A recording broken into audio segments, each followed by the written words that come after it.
魔鏡，呢個世界上邊個係最？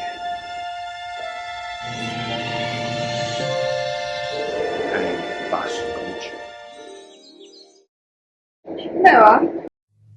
睇嚟呢塊鏡已經壞。我而家要整翻塊新嘅鏡出嚟。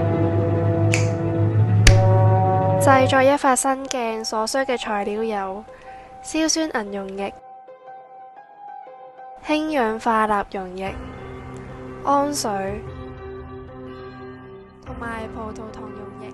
首先，我將20毫升嘅硝酸銀溶液倒入原理玻璃瓶裏面，跟住加入5毫升嘅氫氧化鈉溶液，隨即會出現大量嘅啡色沉澱物。跟住我再慢慢加入氨水，一邊加一邊熬勻，直至所有啡色嘅沉澱物溶解，我就會得到一個清澈嘅溶液，而呢個就係托倫氏劑。跟住我再加入20毫升嘅葡萄糖溶液作為還原劑，就可以將銀離子還原成銀金屬。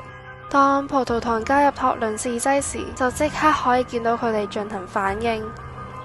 只要塞住瓶口，不掉原仿，就可以俾銀嘅金屬原子平均黐喺瓶內嘅表面。呢個托倫氏劑喺化學應用上係用嚟測試醛嘅。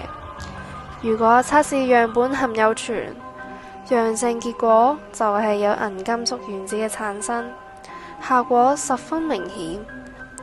而葡萄糖就正正係一種醛，所以就會出現一片銀鏡。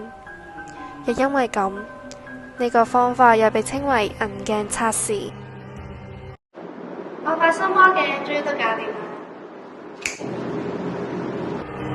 魔鏡，呢個世界上邊個先係最靚？係白雪公主。你講咩啊？我從來都唔會講大話，淨係會講真話。